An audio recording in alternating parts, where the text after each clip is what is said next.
రోహిణి వల్ల ప్రమాదంలో పడ్డ బాలు మీనా గురించి గుండె పగిలి నిజం తెలిసి కుప్పకూలిన ప్రభావతి. ఇంతకు ఏం జరిగింది? అసలు రోహిణి వల్ల ప్రమాదంలో బాలు మీనా పడడం ఏంటి? మరి వాళ్ళ గురించి తెలిసి గుండె పగిలేలా కుప్పకూలిపోవడం ఏంటి ప్రభావతి? ఇదంతా కూడా వీడియోలో చూసి తెలుసుకునేద్దాం. మొత్తం మీరు చూసుకున్నట్లయితే ఇంకా రోహిణి ఇటు మనోజు ఇద్దరూ కలిసి ఇంట్లో వాళ్ళందరినీ మోసం చేసి మరి కల్పన ఇచ్చిన డబ్బులతో మొత్తానికైతే ఒక కొత్త షోరూమ్ని పెట్టుకుని అదే మెయింటైన్ చేస్తూ ఉన్నాడు మనోజ్. అయితే పిడుగు లాంటి వార్త పడినట్టుగా చుట్టూ ఉన్న వాళ్ళే నీకు ప్రమాదం తెచ్చి పెడతారని ఎవరో రామన్న రాసిన లెటర్ని పట్టుకుని మనోజ్ టెన్షన్ పడడం మొదలు పెడతాడు. ఒక స్వామీజీ దగ్గరికి వెళ్తేనే దీనంతటికీ పరిష్కారం అని తన ఫ్రెండ్ మణికంఠను తీసుకుని స్వామీజీ దగ్గరికి వెళ్తే స్వామీజీ కాస్త వీడెవడో తింగర్ వాళ్ళ ఉన్నాడే, వీడితో మనం బాగా ఆడుకోవచ్చు అన్న ఉద్దేశంతో రోజుకొక రంగు చెప్పి ఈ రంగు వస్త్రం మాత్రమే వేసుకోవాలి అని చెప్తాడు. నేను బిజినెస్ మ్యాన్ని అని చెప్పనేసరికి బిజినెస్ మ్యాన్ అయితే అందరి కళ్ళు నీ మీదే ఉంటున్నాయి, నీకు కనుదిష్టి పోవాలి అంటే నువ్వు ఇలాంటి వస్త్రాలే వేసుకోవాలనేసరికి అంటే కాటన్ షర్ట్స్ మాట రోజుకో కలర్ చెప్పడంతో ఇంకా మనోజ్ కాస్త స్వామీజీ వేసిన పైన అంటే కండువా లాంటిది వేసుకుని ఇంటికి వస్తాడు. అందరూ చూసి షాక్ అయిపోతారు. ఇప్పుడు ఏ గుడి దగ్గర అడుక్కుని వచ్చావరా అని చెప్పి సత్యం బాలు అనేసరికి నేను ఎవరి గురించి తక్కువ మాట్లాడతాను, ఎవరి గురించి ఎక్కువ మాట్లాడను అంటూ మనోజ్ అంటాడు. ఏంట్రా ఏమైంది అని చెప్పనేసరికి ఏమీ లేదమ్మా అని చెప్పి గదిలోకి వెళ్ళిపోతాడు. ఏమైందో వెళ్ళు ప్రభావతమ్మ, నీ పెద్ద కొడుకు మళ్ళీ నీకేం కుంపడి తీసుకొచ్చాడో ఏంటో అనుకుంటూ బాలు కాస్త లోపలికి వెళ్ళిపోతాడు. తీరా మోసి ప్రభావతి కాస్త మనోజ్ దగ్గరికి వెళ్ళి అంతా చూసుకునేసరికి ఇంకా మనోజ్ అసలు విషయం చెప్పడంతో ఏంట్రా నీకేమన్నా పిచ్చా అనగానే నా చుట్టూ ఉన్న వాళ్ళ వల్ల నాకు ప్రమాదం, ఎవరో ఏంటో నేను తెలుసుకోలేకపోతున్నాను, ఈ మాత్రం జాగ్రత్త అయినా తీసుకుంటే నేను కొంచెం జాగ్రత్తగా ఉంటాను అంటూ మనోజ్ చెప్పిన దానికి ప్రభావతికి ఏం చేయాలో అర్థం కాదు. రోహిణి వస్తుంది. రోహిణి కూడా సేమ్ సిచ్యువేషన్ ఎదురయ్యేసరికి బుర్ర పట్టుకుంటూ చిరాగ్గా బయటికి వచ్చేస్తుంది. బయటికి వచ్చేసేసరికి అదే సమయానికి చింటూ ఫోన్ చేసి తన బర్త్డే అంటూ డ్రెస్సు తీసుకున్నావా అమ్మ అంటూ చెప్పేసరికి వెళ్తాను నాన్న అంటూ మాట్లాడేసరికి ఎవరు రోహిణి ఫోన్లో అని చెప్పాను కానీ అది అత్తయ్య అని చెప్పాను కానీ చెప్పు ఎవరు, వెళ్తాను తీసుకుంటాను అంటున్నావు అని చెప్పాను కానీ మా ఆఫీసు మా పార్లర్లో ఒక ముఖ్యమైన క్లయింట్ కొడుకు పుట్టినరోజు ఉంది, ఆ క్లయింట్ పుట్టినరోజు కోసమని వెళ్తున్నాము అని చెప్పనేసరికి ఏంటి ఆ క్లయింట్ కొడుకు పుట్టినరోజుకి నువ్వు వెళ్ళాలా, నువ్వు గిఫ్ట్ తీసుకోవాలా, ఎప్పుడు నీకు ఇంతకీ ఫోన్ చేసింది ఎవరు అని చెప్పాను కానీ విద్య అత్తయ్య అని చెప్పనేసరికి ఆ విద్యకు పనేమీ లేదు అంటూ ఏదో ప్రభావతి తిడుతుంది. ఈవిడి ఎప్పుడు ఇంతే, ఏమున్నా ఈవిడికే దోచిపెట్టేయాలి, అప్పుడు ఈవిడు కళ్ళు బాగా సంతోషపడతాయి అనుకుని రోహిణి కాస్త వెళ్తుంది. విద్యను కలవడానికి వెళ్ళేసరికి ఆల్రెడీ గోవర్ధన్ గారు పోలీస్ స్టేషన్లో ఉన్నాడు కదా. పోలీస్ స్టేషన్లో ఉన్నవాడు కాస్త బెయిల్ మీద బయటకు వస్తాడు. ఎట్టి పరిస్థితుల్లోనూ ఈ రోహిణిని వదిలిపెట్టకూడదు, ఈ రోహిణి చేసిన పని వల్లే కదా నేను జైలుకి వెళ్లాల్సిన పరిస్థితి వచ్చింది, అది చేసిన పని వల్లే ఒకసారి వెళ్ళొచ్చాను, మళ్ళీ రెండోసారి వెళ్లాల్సిన పరిస్థితి వస్తుంది, దీన్ని ఎట్టి పరిస్థితుల్లోనూ వదిలిపెట్టను అంటూ ఫోన్ చేస్తాడు. ఫోన్ చేసేసరికి ఎన్నిసార్లు ఫోన్ చేసినా ఫోన్ లిఫ్ట్ చేయదు, కావాలని కట్ చేస్తూ ఉంటుంది. ఎందుకే వాడు ఫోన్ చేస్తుంటే కట్ చేస్తున్నావు, వాడికి ఏదో ఒక సమాధానం చెప్పొచ్చు కదా, అసలే వాడు తిక్కలోడు, నీ వల్లే జైల్లో ఉన్నాను అని అనుకుంటున్నాడు, మరి అలాంటి తప్పుడు వాడిని ఇంకా రెచ్చగొట్టిందని అవుతావు కదా, అసలు స్టార్టింగ్లోనే నువ్వు చేసిన తప్పేంటంటే తన భార్యని తన కొడుకుని తీసుకొచ్చి వాడి నిజ స్వరూపాన్ని తెలియచేయడం, అలా చేయడం వల్ల వాడు తట్టుకోలేకపోయాడు. అందుకే నీ మీద ఇంతలా కక్ష తీర్చుకుంటున్నాడు. నువ్వన్నీ తొందరపాటు నిర్ణయాలు తీసుకుని తొందరపాటు పనులు చేస్తావు, తర్వాత అవన్నీ నిన్నెత్తుకొచ్చి కూర్చుంటాయి అనగానే, ఇది మాత్రం నిజమేనే బాబు, నాకు ఏం చేసినా అన్నీ నాకే ఎదురు దెబ్బలు అవుతున్నాయి అని చెప్పి రోహిణి కాస్త బాధపడుతుంది. సర్లే, జరిగిందేదో జరిగింది కానీ ఇంతకీ చింటూకి డ్రెస్ తీసుకున్నావా అనగానే, లేదే తీసుకోవాలి అని చెప్పాను కానీ, సరే పదాని ఇద్దరు కలిసి చింటూకి డ్రెస్ తీసుకుంటారు. డ్రెస్ తీసుకునేసరికి ఈలోపు బాలు మీనా ఇద్దరు కూడా గుడికి వెళ్తారు. కొత్త కారులోని వెళ్ళారు కానీ ఆ కొత్త కారుని మరి వాళ్ళ అమ్మ వాళ్ళకి చూపించలేదు కదా. వీళ్ళ నలుగురు వెళ్ళడం వల్ల అప్పుడు చూపించడం కుదరలేదు. ప్రభావతి మళ్ళీ పార్వతిని ఏదో ఒక సూటిపోటు మాట అంటుందన్న ఉద్దేశంతో వెళ్ళేసరికి కొత్త కారు తీసుకున్నామమ్మా అని చెప్పనేసరికి, బాగుందమ్మా, అల్లుడు గారు ఇలాగే దినదినాభివృద్ధి జరగాలి, అల్లుడు గారు ఇలాగే మంచి మంచి కార్లు కొని మంచి స్థాయికి ఎదగాలి అనగానే, మీలాంటి వాళ్ళ ఆశీర్వాదం ఉంటే ఖచ్చితంగా ఎదుగుతానత్తయ్య అని చెప్పాను. కానీ మాదేముందా బాబు, పండక్కి పిలిచో జత బట్టలు పెట్టడం తప్ప అంతకు మించి మేమేమీ ఇచ్చుకోలేని దీనస్థితిలో ఉన్నాము అని చెప్పాను. కానీ అదేంటత్తయ్య అలా మాట్లాడతారు, మీ మనసు ఎంతో మంచిది, మీరు నేను ఇంటికి వచ్చినప్పుడు ఎంతో ప్రేమగా ఆప్యాయంగా పలకరించి నాకు ఎంతో మర్యాదగా చేస్తారు. నా తల్లి కూడా ఎప్పుడూ నా మీద ప్రేమ చూపించలేదు, మీరు నా మీద అంత ప్రేమ చూపిస్తారు. అలాంటి తప్పుడు మీరు నాకు ఇవ్వగలిగిందేముందేంటి? మీరు తప్పుగా అనుకోవద్దా అత్తయ్య, మీకున్న స్థాయిలో మీరు ఇంకా నాకు చాలా బాగా పెడుతున్నారు. నాయనా, నాకు ఒకళ్ళు పెట్టవలసిన అవసరమే లేదు. నన్ను నా భార్యని ఆప్యాయంగా పలకరిస్తే చాలు. మీ బస్తీలో ఉన్న వాళ్ళంతా రావడంతోటే బాలు మీనా అంటూ ఎంతో ఆప్యాయంగా పలకరిస్తారు. ఆ పలకరింపు మాకు సరిపోదా? అంతకు మించిన పెట్టవలసినవి ఏముంటాయి అత్తయ్య అని చెప్పనేసరికి, అందరూ నీలాగా ఆలోచిస్తే ఎలాంటి గొడవలు ఏమీ లేకుండా ఉంటాయి అని చెప్పాను. కానీ ఏంటి చిన్నకంప ఇక్కడే ఉంది, ఏంటి చిన్నకంప కాలేజీకి వెళ్లకుండా ఇక్కడే ఉన్నావేంటి అనగాని, ఈరోజు కాలేజీ సెలవు బావా అని చెప్పనేసరికి, ఏంటి నేను ఎప్పుడొచ్చినా కాలేజీ సెలవు అని చెప్తున్నావు అనగానే, సెలవు రోజుల్లోనే నువ్వు వస్తున్నావు మరి అని చెప్పనేసరికి, సరే రా కారు ఎక్కువ అని చెప్పాను. కానీ ఎక్కడికి బావా అని చెప్పాను. కానీ నిన్ను తీసుకెళ్ళిపోవడానికి అనేసరికి, ఎక్కడికి తీసుకెళ్ళిపోతావు బావా అని చెప్పాను. కానీ చెప్తేనే కానీ రావా ఏంటి, రావే కారు ఎక్కు అని చెప్పి మీనా అంటుంది. సరే వెళ్ళొస్తానమ్మా అని చెప్పి ముగ్గురు కూడా హ్యాపీగా ఒక రెస్టారెంట్ దగ్గరికి వెళ్ళి చక్కగా భోజనం చేస్తారు. చాలా టేస్టీగా ఉంది బాబా ఫుడ్ అని చెప్పాను. కానీ కారు కొన్న తర్వాత పార్టీ ఏది అని అంటావు కదా, ఆ మాట నువ్వు అనకుండా నేను అనిపించుకోకుండా పార్టీ ఇచ్చేసాను సరేనా అని చెప్పాను. కానీ నువ్వు చాలా తెలివైనోడు బాబా అని చెప్పాను. కానీ అవునవును, మీ అక్కని పెళ్లి చేసుకున్న తర్వాతే తెలివితేటలు నాకు వచ్చాయి అని. కానీ ఇది మాత్రం కరెక్ట్ బావా అని చెప్పనేసరికి అని చెప్పాను. కానీ సరే ఇంకా వెళ్తాము అనగానే, ఉండు అత్తయ్యకి కూడా ఆర్డర్ ఇచ్చాను, ఆ అత్తయ్యకి కూడా తీసుకుని అత్తయ్యకి కూడా ఇవ్వాలి అని చెప్పాను. కానీ సరే ఇంకా అది కూడా తీసుకుని సరాసరి పార్వతమ్మ దగ్గరికి ఇచ్చేసి ఇంకా తనని డ్రాప్ చేసి వస్తూ ఉంటారు. వస్తూ ఉండేసరికి ఈలోపు రోహిణి విద్య ఇద్దరు డ్రెస్ తీసుకోవడానికి వెళ్ళారు కదా. డ్రెస్ తీసుకుని ఉండగా రోడ్డు మీద వీడుంటాడు కదా దినేష్ గారు కనిపిస్తాడు. కనిపించి వీళ్ళిద్దరితో మాట్లాడుతుంటాడు.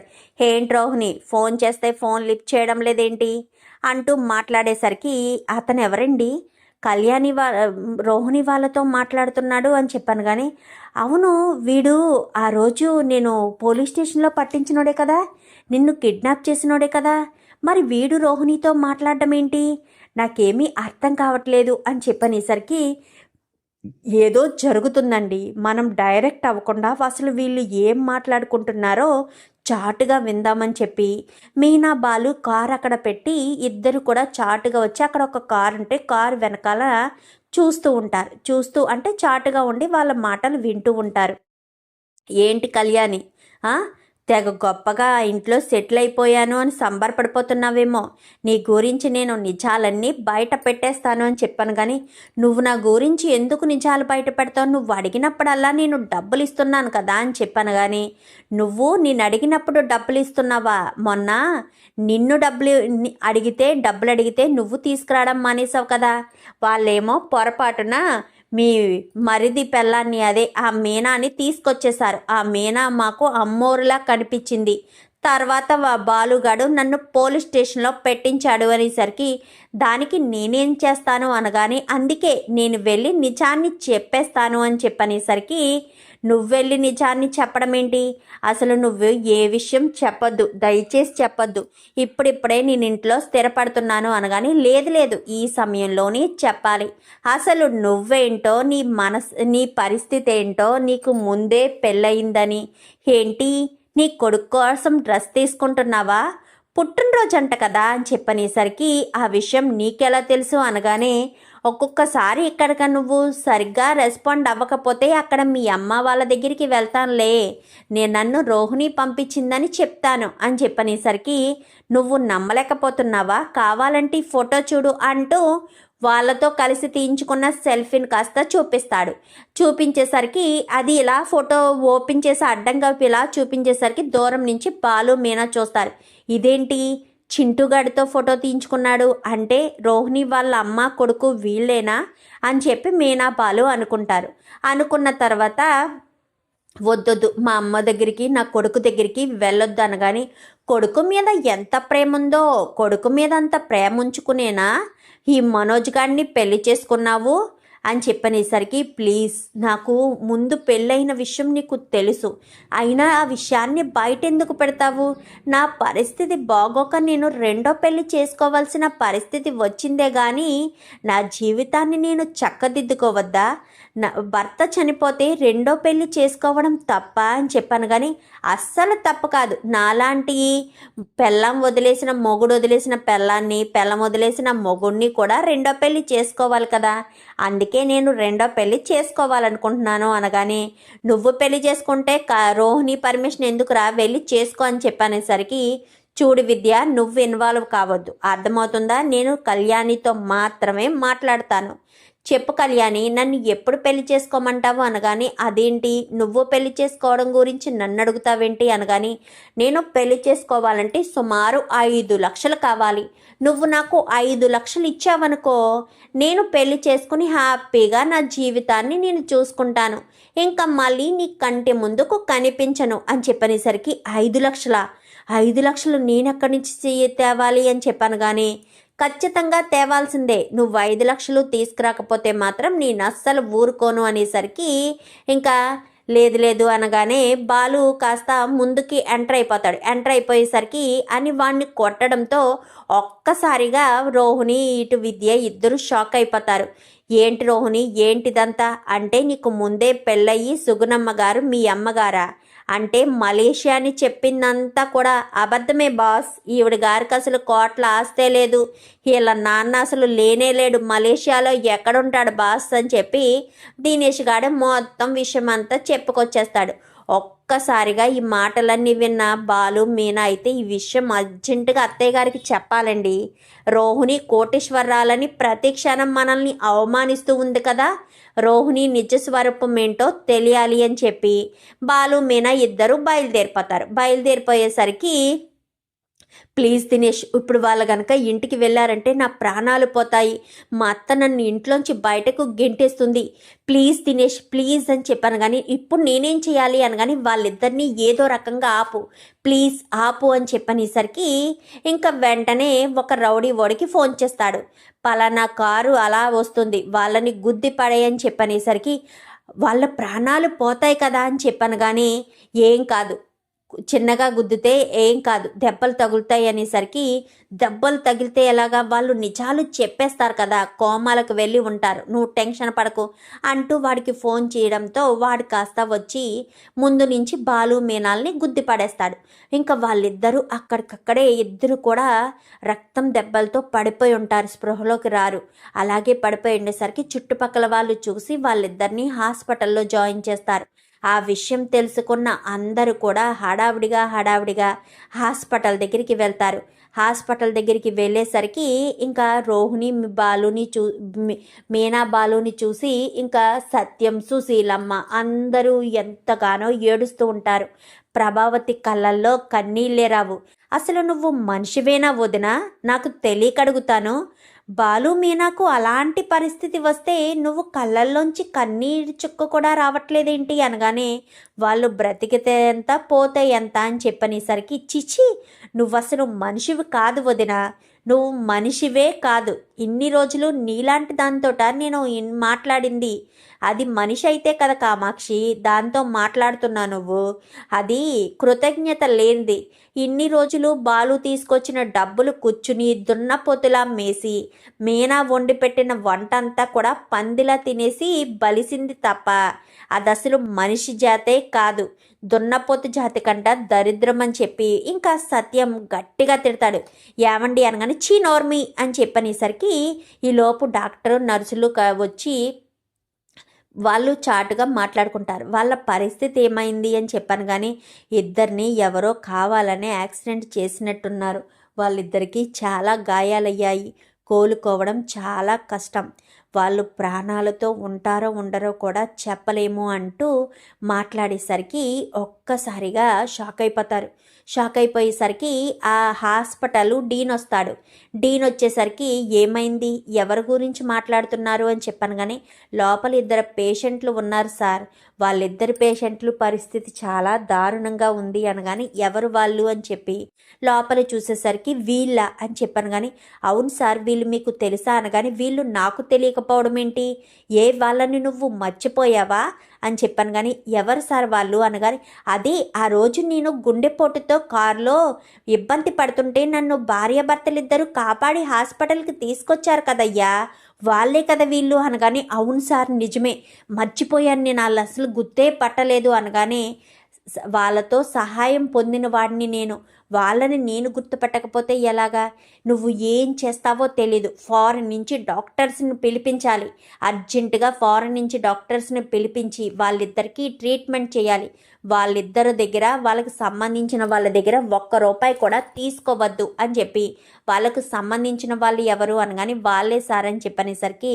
సార్ నమస్కారం, నేను ఈ హాస్పిటల్ డీన్ని అని చెప్పాను కానీ నమస్కారం సార్ అనగానే ఆ బాలు మీనాకు ఏమీ కాదు అనగానే వాళ్ళు మీకు తెలుసా సార్, నా కొడుకు కోడలు మీకు తెలుసా అని చెప్పాను కానీ అయ్యో వాళ్ళు తెలియకపోవడం ఏంటి, ఈరోజు నేను మీ ముందు ఇలా నిలబడ్డాను అంటే కారణం వాళ్ళే కనుక ఆ రోజు నా ప్రాణాలు కాపాడకపోయి ఉంటే నేను మీ ముందు ఇలా నిలబడేవాడినే కాదు.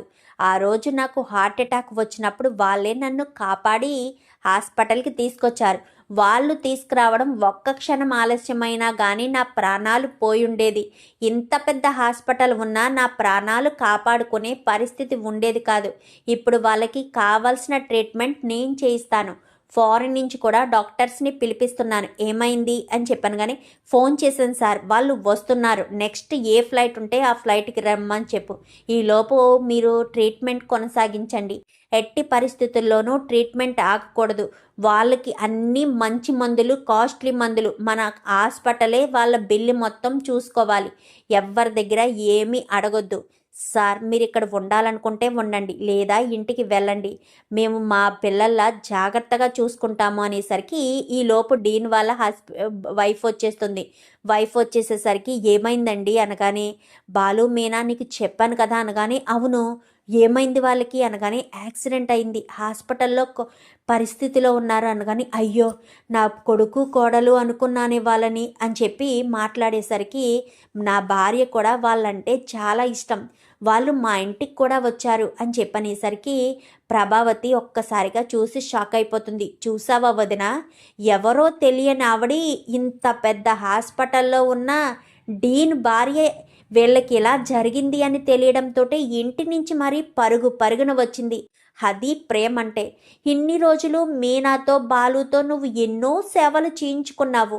నీకు కొంచెం కూడా కృతజ్ఞత లేదు. చిచి, నీది ఒక బ్రతికేనా అంటూ కామాక్షి మాట్లాడేసరికి వీళ్ళు ఎంత మంచివాళ్ళు, కానీ నేనే వీళ్ళ గొప్పతనం ఎప్పుడూ తెలుసుకోలేకపోయాను అని ప్రభావతి అప్పుడు బాధపడుతుంది. బాధపడకమ్మా, ఏం కాదు నీకు అని చెప్పి, ఏం కాదు వాళ్ళకి అని చెప్పి డీను ఓదారుస్తాడు. ఓదార్చేసరికి లేదండి, వాళ్ళకి ఏం కాకుండా చూడండి, నేను పంతులు గారికి ఫోన్ చేసి గుడిలో పూజలు అభిషేకాలు చేయమని చెప్తాను, వీళ్ళకి ఏమీ కానివ్వను అని చెప్పి హడావిడిగా ఏదో వాళ్ళ సొంత వాళ్ళకి ఏదో జరిగినట్టుగా ఆవిడ అంతలా రియాక్ట్ అవుతుంది. ఇక్కడ ఉన్న ఇతను కూడా డీన్ అంటే ఆఫీసులో ఎక్కడో ఉండవలసిన వాడు కదా, అస్సలు ఉండడు. గడికోసారి వచ్చి బాలు మీనాను చూసుకోవడం, ఫారిన్ వాళ్ళకి ఫోనులు చేయడం, లోకల్లో పెద్ద పెద్ద డాక్టర్లు ఎవరైనా ఉంటే వాళ్ళని పిలిపించి వాళ్ళని చూడండి అని చెప్పి, సార్ చాలా కాస్ట్లీ అవుతుంది సార్ అనగానే, ఎంత ఖర్చు అయినా పర్వాలేదు, ఏది కూడా వాళ్ళ దగ్గర తీసుకోవద్దు, మొత్తం ట్రీట్మెంట్ మనమే చేయాలి అని చెప్పాను. కానీ ఓకే సార్ అని చెప్పి అనేసరికి ఈలోపు ఫారెన్ నుంచి ఈ డాక్టర్స్ వచ్చేస్తారు. వచ్చేసేసరికి మీ గురించే వెయిట్ చేస్తున్నాం, రెండని లోపలికి వెళ్ళి చూశాక ఇంకా వాళ్ళు తీసుకొచ్చిన ట్రీట్మెంట్స్ అవి ఇవి అన్నీ కూడా బాలు మీనాకి చేస్తూ ఉండేసరికి సుమారు ఒక 3 రోజులకి వాళ్ళిద్దరూ కళ్ళు తెరుస్తారు. కళ్ళు తెరవడంతో ఒక్కసారిగా అందరినీ చూసి ఎంతగానో సంతోషపడుతూ ఉండేసరికి మిమ్మల్ని కాపాడింది ఈయనే అని చెప్పాను. కానీ సార్ మీరా అని చెప్పాను. కానీ అవును బాలు, నేనే. మీ కృతజ్ఞత ఎలా తీర్చుకోవాలో ఆ రోజు మీకు డబ్బులు ఇవ్వబోతే మేము డబ్బు కోసం ఇదంతా చేయలేదు అని చెప్పారు కదా, మీ రుణం ఏదో రకంగా తీర్చుకోవాలనుకున్నాను. కానీ ఇలాంటి పరిస్థితిలో మీ రుణం తీర్చుకునే అవకాశం వస్తుందని అస్సలు అనుకోలేదు. వచ్చిన అవకాశాన్ని వదులుకోకూడదనే మీ రుణం నేను తీర్చుకున్నాను. మీకు ఏ ప్రమాదం లేదు, మీరిద్దరూ పూర్తి ఆరోగ్యంగా ఉన్నారు అని చెప్పాను. కానీ మీనాకు ఏమైంది అనగానే, మీనాకు కూడా ఏమీ కాలేదు బాలు, మీనా కూడా నీ పక్కనే ఉంది చూడు. నాకు తెలుసు బాలు, నువ్వు కళ్ళు తెరవడంతో మీనానే అడుగుతావని. పక్క రూమ్లో ఉన్న మీనాను నేనే ఇక్కడికి తీసుకుని వచ్చేటట్టు చేశాను. ఎందుకంటే మీనా అంటే నీకు ఎంత ఇష్టమో నాకు తెలుసు అని చెప్పి ఇంకా ఆ డీన్ చెప్పడంతో చాలా కృతజ్ఞతలు సార్ అని చెప్పాను. కానీ మీరు చేసిన దాని ముందు మేము చేసింది ఎంత? మేము డాక్టర్స్, మీరు ఏమీ కాకపోయినా మీరు నన్ను కాపాడారు. నాకెందుకులే అని మీరు చూసి చూడనట్టు వదిలి వెళ్ళిపోతే ఆ రోజే నా ప్రాణాలు గాల్లో కలిసిపోయి ఉండేవి. కానీ మీరు అలా అనుకోలేదు కదా అని చెప్పి ఇంకా వాళ్ళు కాస్త అనేసరికి చాలా సంతోషపడిపోతారు. ఇంకా అంతా కూడా హ్యాపీగా ఉంటారు. రోహిణి మాత్రం కంగారు పడిపోతూ ఉంటుంది. కంగారు పడుతూ ఉండగానే ఇంకా విద్య, ఇప్పుడు వీళ్ళు నిజం చెప్పేస్తారంటావా అని చెప్పాను. కానీ అదేనే నాకు అర్థం కావట్లేదు, వీళ్ళకి ఇలా జరగడానికి కారణం నేనేనన్న విషయం తెలిస్తే ఖచ్చితంగా చెప్పేస్తారు అని చెప్పనేసరికి, నువ్వన్న విషయం ఎలా తెలుస్తుంది అని చెప్పాను. కానీ అదే అర్థం కావట్లేదు. బాలు అంత ఈజీగా వదిలిపెట్టే మనిషి కాదు. ఇప్పుడు కోలుకున్నాడు కాబట్టి తిరగడం మొదలుపెట్టాక ఖచ్చితంగా ఎంక్వైరీ చేస్తాడు. ఎంక్వైరీలో నేనేనన్న విషయం తెలిస్తే మాత్రం నా జీవితం బయట పడిపోతుంది అనగానే, అయితే వాళ్ళు ఇంటికి రాగానే నువ్వు వాళ్ళ కాళ్ళ మీద పడైనా సరే నువ్వు నిజాన్ని ఒప్పుకో, వాళ్ళని చెప్పొద్దని చెప్పు. అప్పుడే వాళ్ళు చెప్పకుండా ఉంటారు. తర్వాత నిజం తెలిసిన తర్వాత అప్పుడు చూద్దాం, ముందైతే వీళ్ళని ఆపాలి కదా అని చెప్పనేసరికి, సరే ఇంటికి వచ్చాక అప్పుడు వీళ్ళ కాళ్ళ మీద పడతాను అని చెప్పి రోహిణి అంటుంది. కానీ బాలు మీనా మాత్రం ఆ రోజు జరిగిన అదే విషయాన్ని జ్ఞాపకం తెచ్చుకొని ఇంకా ఇద్దరూ ఇంటికి వెళ్ళిన తర్వాత, ఏంటండి రోహిణి విషయం బయట పెట్టాలంటారా అని చెప్పాను. కానీ ఖచ్చితంగా బయట పెట్టాలి మీనా అంటూ ఇద్దరూ అనుకుంటూ ఉండగానే రోహిణి కాస్త గదిలోకి వచ్చి మీనా బాలు కాళ్ళు పట్టుకుంటుంది. నన్ను క్షమించండి, నేను చేసింది తప్పే, కానీ నాకు పెళ్ళయింది, నా చేతుల్లో ఏమీ లేదు. నా భర్త చనిపోవడానికి కారణం నేను కాదు. నా భవిష్యత్తు ఎటూ తేల్చుకోలేని పరిస్థితిలో ఉండగా మీ అన్నయ్య పరిచయమయ్యాడు. ఎంతమంది ఉన్న కుటుంబంలో కోడలుగా ఉంటే ఒంటరితనంగా ఇన్ని రోజులు ఉన్న నా భవిష్యత్తు బాగుంటుంది అని అనుకున్నాను. నా కొడుకుని నా తల్లిని నేను దూరం పెట్టలేదు, వాళ్ళని చూసుకుంటున్నాను. దయచేసి ఈ రెండో పెళ్లి విషయం అస్సలు బయట పెట్టద్దు అంటూ చేతులు జోడించి మరీ వాళ్ళిద్దరినీ బ్రతిమలాడడం మొదలు పెడుతుంది ఈ రోహిణి అయితే. మరి ఈ విషయాలు బయటికి రాకుండా బాలు వదులుతాడా? యాక్సిడెంటు ఇదంతా చేయించింది రోహిణి అన్న విషయం తెలిస్తే బాలు నిజాన్ని బయట పెట్టేస్తాడు కదా. చూద్దాం మరి రాబోయే ఎపిసోడ్స్లో ఏం జరుగుతుందో. వీడియో నచ్చితే లైక్ చేసి ఛానల్ని